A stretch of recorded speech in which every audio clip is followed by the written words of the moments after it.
Ladies and gentlemen, welcome to the debut episode of the Everyman Podcast. I'm here with my co-host, Mr. Daryl Campbell, former NFL player turned producer extraordinaire. How you doing today, my brother? Man, I'm doing good, Brother Jay. How you doing? Man, I'm just excited to get going. I'm excited to unleash this into the world. We got a great interview today with Mr. John Petrucci, guitar legend of Dream Theater fame.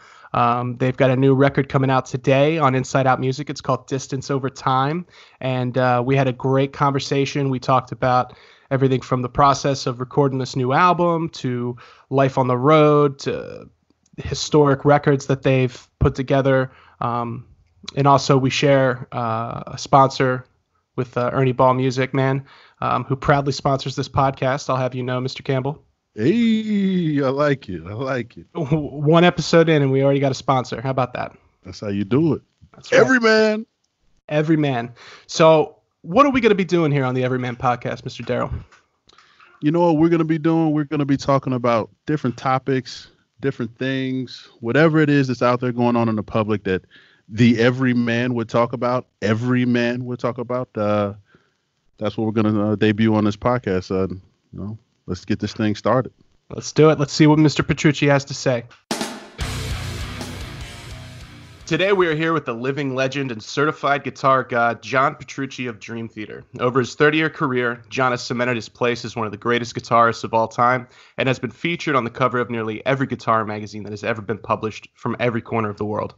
Known for lightning-fast shredding and soaring leads, John has become one of the most influential guitarists in the game, all while inspiring a new generation of musicians to push the limits of what's possible with a guitar. Joining us live on Skype, ladies and gentlemen, Mr. John Petrucci. John, how you doing, my friend?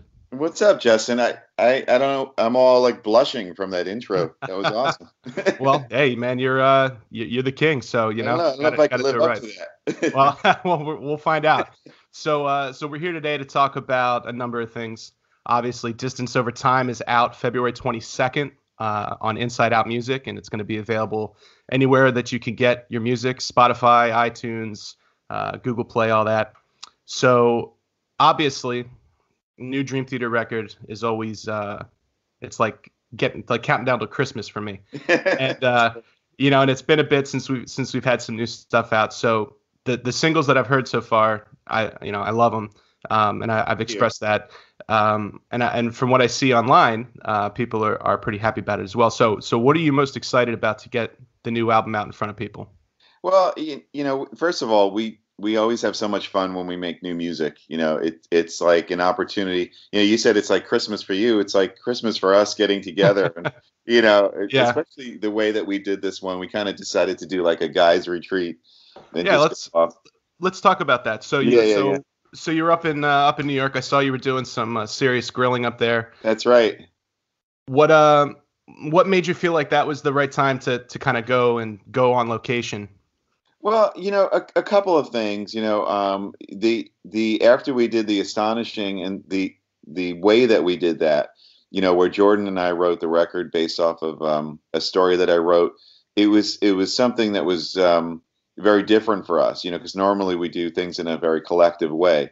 So it was kind of like, next record, let's do something where we're all sort of together, immersed in almost like an opposite of that environment, where it's more of just like a live rehearsal kind of thing, which is the way that we wrote Train of Thought, the way that we wrote Awake and records like that. And right. I was talking to my wife, Raina, and she's like, well, you guys should go away, just like instead of just going to a studio. She's like, go to some cool place. Our wives always have the greatest ideas, right? They do, yeah, absolutely. Yeah. So I was like, that sounds like a great idea. So we found literally the perfect place to do it in, which was upstate in New York, in this renovated barn that was gorgeous, no distractions. Other than the grill. And every time we wanted to eat, we were distracted. But other than the grill and wildlife coming up to the barn, we were good. Yeah, I heard there was quite a few bear sightings up there. Well, it's like now it's turning into a tall tale because there was like one bear sighting. Right. Yeah. Next thing you know, John Yeah. Petrucci wrestles a 14-foot, Right. black bear. Well, I always said it was funny that the barn was originally owned by and built by by Ryuichi Sakamoto, who scored The Revenant. Really? You got that famous bear scene. Yeah. That's all you're thinking about. Yeah. So that's Wow. what I was thinking about. We don't want to like recreate. Yeah. Oh man, I certainly wouldn't want that either. So I did a lot of research into seeing what people were talking about, and what the fans are thinking, and I think obviously you got a lot of these questions before, so I'm not going to go over all of it, but Yeah. to me the sound of the new record is a much bigger, and the drum sound, as a drummer, I love it. And Oh, good. I don't know I'd love to know what you guys did differently this time, because there's definitely something different going on there. Sure. Well, part of it is where we recorded. Sorry if you're hearing noises. Nope, no problem. So the barn that I'm talking about just had this amazing main room that had really, really high ceilings. It was all wood. All the original barn wood was sort of finished and used to decorate the inside. So the room itself sounded amazing. So we knew, originally we weren't going to record there. We were just writing the record there. But after being there for about a month, we're like, let's just stay here. Bring in some microphones, because it was kind of like an emptied out studio. Picture a studio that was built, but then the guy sold it and took everything out. So all right, let's bring in a desk, bring in speakers, bring in mics and pre's, and record here. So part of that drum sound is the beautiful room. Wow. The other thing is sort of the approach, as far as the way that it was engineered, and the way I wanted to produce it was to make this sort of more organic sounding record. Right. I've said this a couple of times, but it's kind of like, what does Dream Theater sound like when we're all playing together full tilt? Mm-hmm. Just to put some mics up, what does the band sound like? I wanted this record to sound the most like that.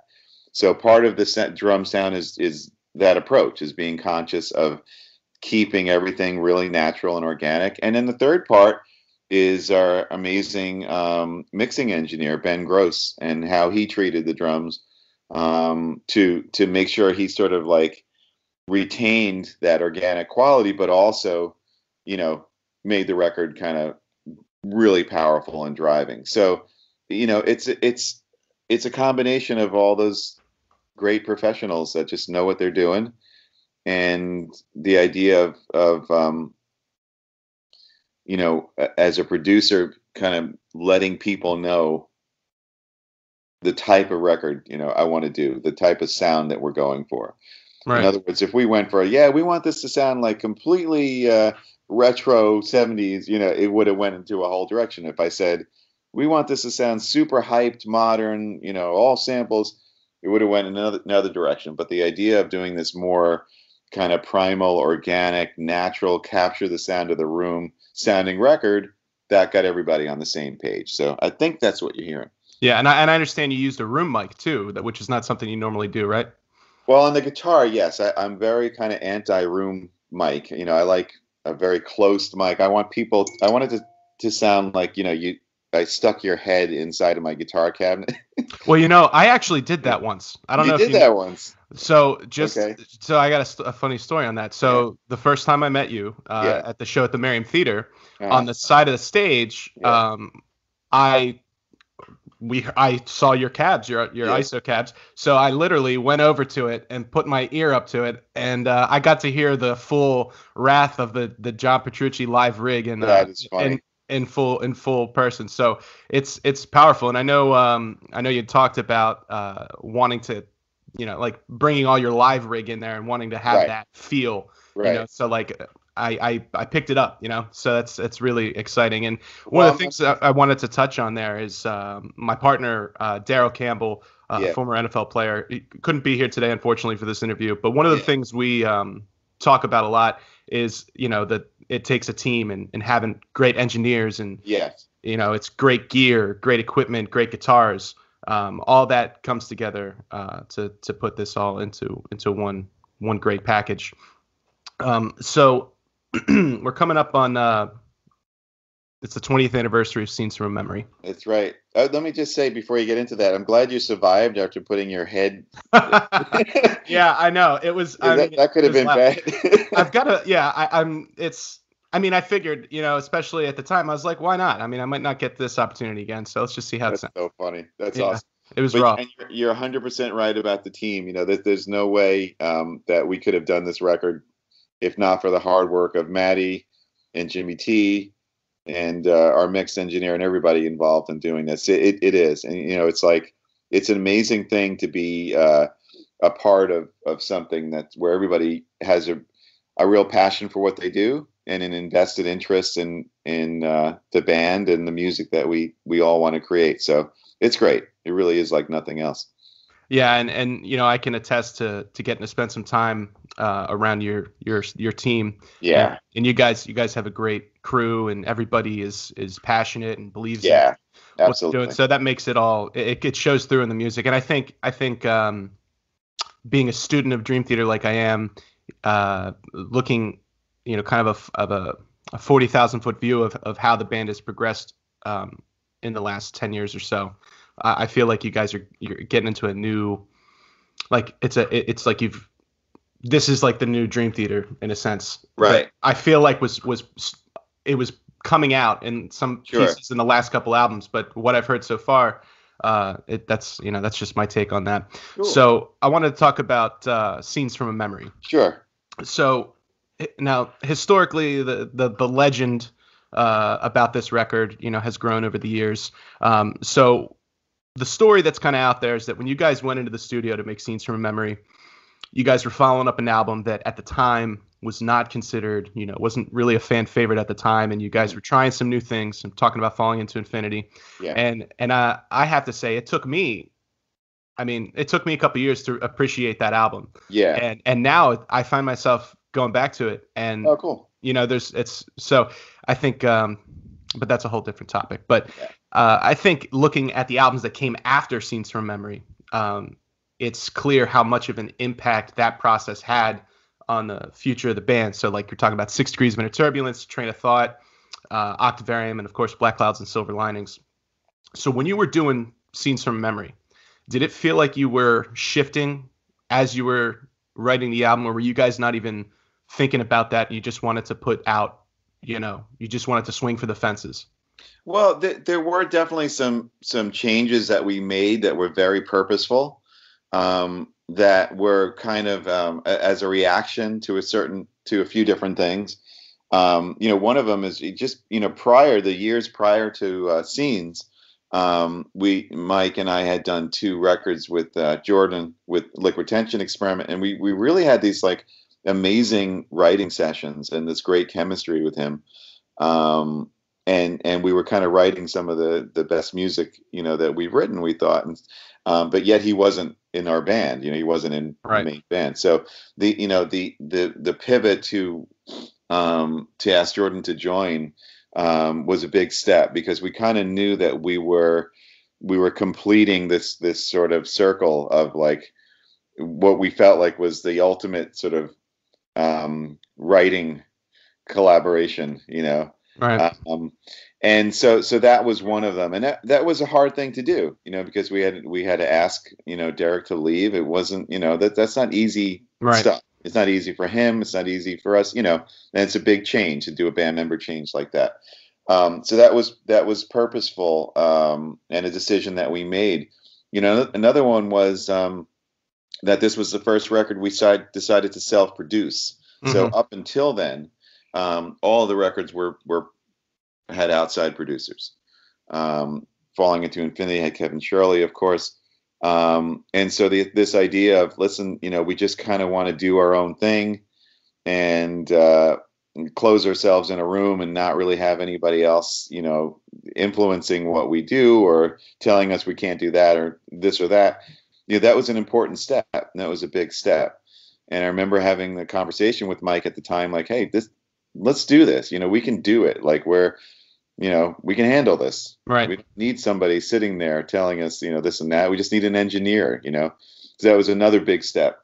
And then the third part was, and this took the band kind of gaining confidence in ourselves, because we're all such big fans of music and bands, and records like The Wall and Tommy and Operation Minecraft. I mean, these are iconic in our minds. So it's like, to make a decision as a band to create our own concept record was like, can we do this? Can we do it on the level that we really want to? And that was a big undertaking. That's why we didn't do it, sooner than that, is because we wanted to make sure that we did it right. We were able to do it and the timing was right. So all these things sort of added up, and they were all purposeful decisions. So it wasn't just like we walked in one day, hey, what do you guys want to do? Yeah. These were discussions. Some of them came out of, years of sort of leaning in that direction. And so major changes were made for that record, for sure. So I kind of see some parallels with that in preparing to put out Distance Over Time. How do you think that your experience with Scenes from a Memory, it kind of, whether it was truly or not, I mean, the fan perspective is that it was like a make or break moment for you guys, as a, in a career sense. Right. Do you think that there's a parallel there? Not that, I mean, you're not with your career, but as far as musical direction and the similarities between bringing Mike Mangini in, and I noticed he's got some credits for some lyrics now, so he's more a part of, I assume, the writing process. And Absolutely. I know, some of the other albums, like you said, Astonishing, it was you and Jordan, right? And so like this seemed like the combination of, like I said, the band weekend, having all the guys together. Yeah. A new direction. Do you feel like that at all for this? Yeah, there can be some parallels. I mean, I guess the difference is, with all the stuff that I just told you about Scenes, the other thing at that time, there was some sort of behind the scenes sort of business stuff that was going on that wasn't really great, Right. So there were some legal things and some weird stuff. So it's sort of like we were in a different place. It was about 10 years into our career. And so we had to make some decisions that they were sort of make or break. You're right. The place that the band is in now and going into this record is kind of like a much, when I look back, if I were to compare, it's sort of a much healthier place where, there's a very established sort of system that we have, and we have all the right people in place, that are behind the scenes. Everything is very stable, and I can't explain it, but just in this really, really good place. So sort of going into the record, it's kind of, it was more of like a joy, like not like this is make or break, but hey, let's do something fun, Yeah, I mean, I watched, all the behind the scenes stuff, and you guys really seem to be enjoying it, exactly. Truly happy, which is fun. That's fun. So it's more like that, people might say, they might make the comparison because the Astonishing wasn't received by everybody, the same way. A lot of people didn't like it. Some people liked it, some people didn't, which I knew would happen. But progressive, I mean, these kind of progressive metal fans or progressive rock fans have always been like that. Yeah, I mean, I'm that way too. I'm that way with my favorite bands. It's like you like certain things, you don't like other things. But as an artist, you have to like follow your creative, wherever that creative that path leads you. Yeah, and so you can say the idea of like sort of rebonding as guys and doing this kind of retreat thing is sort of a reaction to that. I mean, yes and no, but if you want to be real, probably you can say that, but less in a, like, it's almost like the scene sort of reaction is almost like a damage control type of thing. Like, oh, we got to get get this together. There's too many weird things going on. Right. Whereas, bring everybody yeah, back on the same page. yeah, exactly. But with Yeah. Distance Over Time is kind of like, I missed you guys. Let's hang out. It's Yeah. coming I mean, from, that's the vibe I get from it. yeah, it's It's coming from like a healthier, more stable place. If yeah. that makes any sense. No, I'm definitely I'm picking that up. Cool. So obviously, so Ernie Ball, Extractus Media, my business production company that puts these podcasts and the music we do for the NFL together. We're also sponsored by Ernie Ball, and That's amazing. we also have we've got some custom Petrucci's.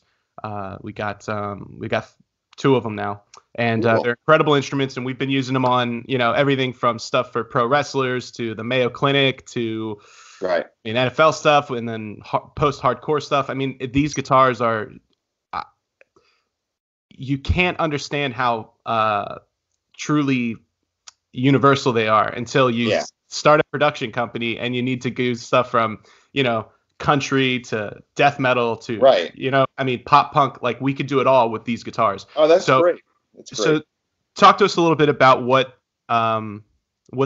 new for the 2019 model that you just put out at NAMM. Sure. Well, first of all, congratulations on everything that you're doing and your success with that. I love hearing that. Known you for a long time now, so that's awesome to hear. I'm really, really, really happy to hear all that. You speaking about the guitars that way and the versatility, I think really speaks to the Ernie Ball Music Man family and company, and to the design of the instruments. And it's something that I think has contributed to the massive success of the guitars. Yeah. Is that it's not pigeonholed to just like you have to play prog metal on it or else that's it.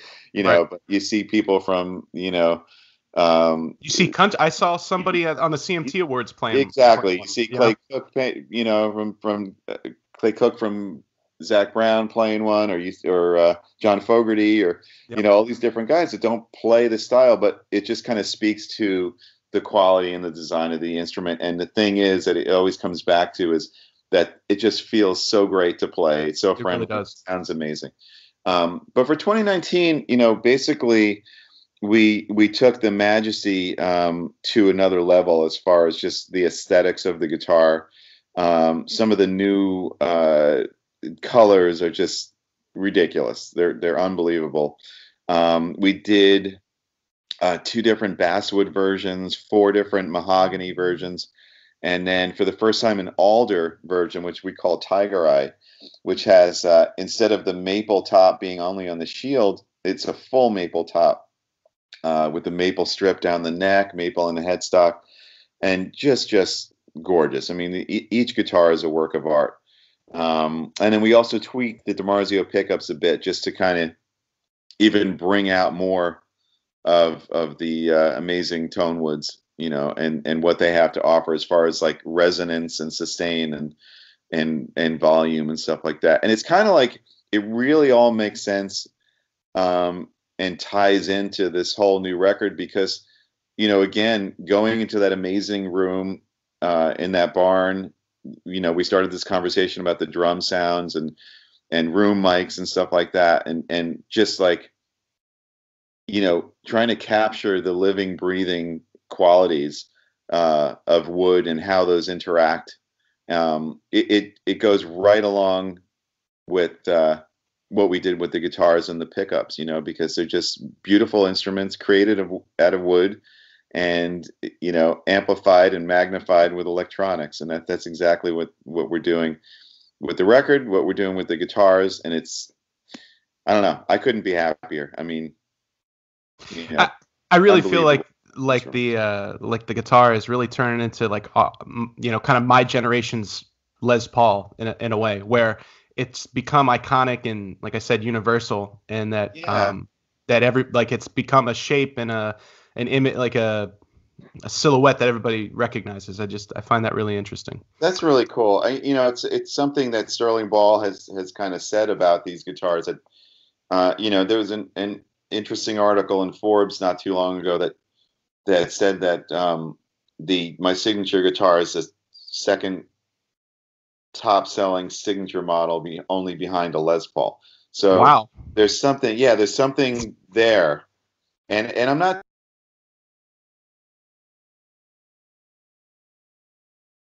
That's wow. But yeah, there's something there where there's a universal appeal, and again, it really, you talk about a team.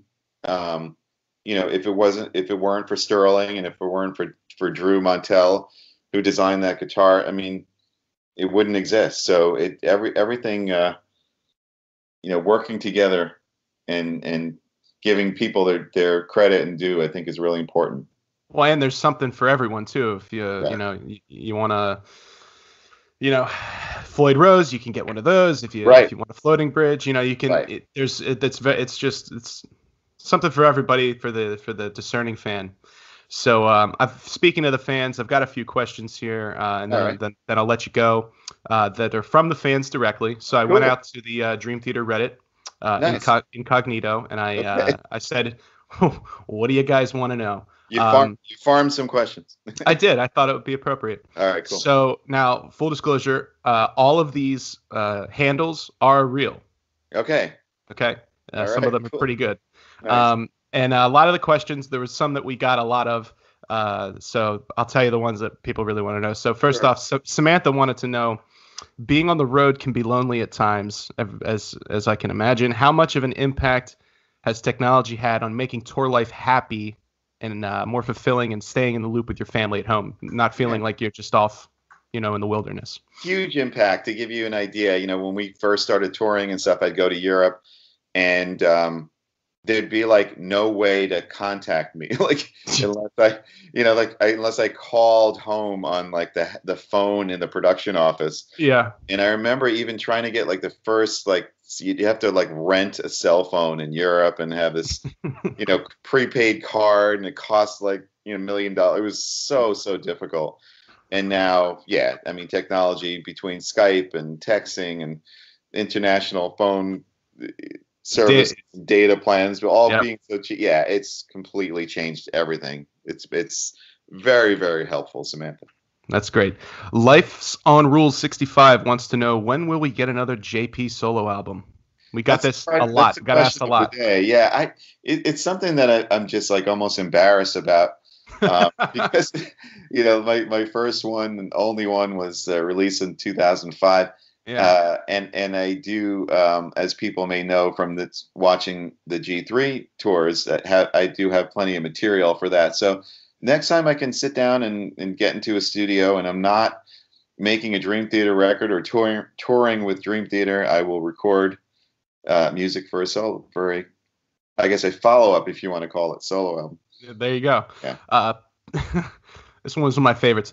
Pork Thruster wants to know, I know. What do you think about doing a Liquid Tension Experiment reunion with the original members? This was also a very popular question. Right. Yeah, I know that's something that people are curious about and would really enjoy. And, I'm definitely open to it. It's not something that we really have been talking about too much, only because we're so busy and we have a tour coming up. But yeah, I mean, we're all friends, we're all in touch, we're all open to that. So I'm sure that's something that everybody would love to do at some point. Well, that makes me happy to hear that. Yeah, those records were a lot of fun to do. Yeah, great. Sure. I actually was lucky enough to the night you guys did 2 shows at BB King's up in New York. Nice. Yeah. I was at both of those. It was crazy. And the funny thing about both those records is that they were done really quickly. Yeah. Those were recorded within really, really quickly. Like anyway. the Dewey Cox method of recording it, and it's like, get in there, write it, record. Okay, bye. That's great. Hugh wants to know, and this is actually something I was curious about too. So, deep into the John Petrucci lore, regarding the music you wrote for Digital Pinball Necromonicon for Sega Saturn. Yeah. Okay. How did you get that opportunity? Do you have the game, and did you ever play it? Okay, I that was like on a Sega Saturn system. That's right. I have a copy of the game somewhere. I never played it, and it came to, I forget how it came to me, somehow through management, or the opportunity came in, and I remember doing it. It's like, we need it was very specific writing. They wanted like a 1 minute and 30-second. Sorry about that. Song for an intro and a 2.5-minute song for this, and it was a lot of fun to do. Yeah, the tracks they're really good. Thank you. I was just listening to them. I really enjoy them. I'd love to hear you like redo those with real drums. That'd be great. Oh, that'd be fun. Yeah. The other most popular question: when are we getting an 8-string Petrucci? I mean, we want one. So yes. But everybody wants one. Gotcha. Well, we did. I have been talking to Ernie Ball Music Man about that. We actually started to design one together. It was a Majesty version. It's not something that, we talked about doing it for the new record, having one for me to play on the new record. It's not something that we ended up doing. So hopefully it's something that we'll do. Ernie Ball Music Man doesn't make an 8-string. They don't have an 8-string in their lineup at all. So I think it would be great. And so we're continuing to talk about it. So I don't really have a definite answer on that. But it's not a no. It's definitely not a no. And it's definitely something that has been designed or is it being designed. So it's just a matter of like sort of if and when, but it's definitely not a no. That's good. And then I wanted to know, how do you deal with having a Patriots fan in the band now? That's got to be. That's got to be not only tough, a right? Patriots fan, but like a everything and anything Boston fan. Forget about it. Must be exhausting. Yeah, Mike's a walking billboard for all Boston teams. That's great. Well, John, thank you so much for spending some time with us this afternoon. Again, Distance Over Time is out February 22nd. Really looking forward to getting my hands on that album, and it's going to be available everywhere music is sold. Get your tickets for the upcoming anniversary tour, Scenes from Memory, coming to a town near you. I already got mine. I will be there. All right. And I can't wait to see you guys. So, John, thank you very much, sir. Thanks, Justin. Great talking to you. And again, congrats on everything you're doing. It's awesome. Man.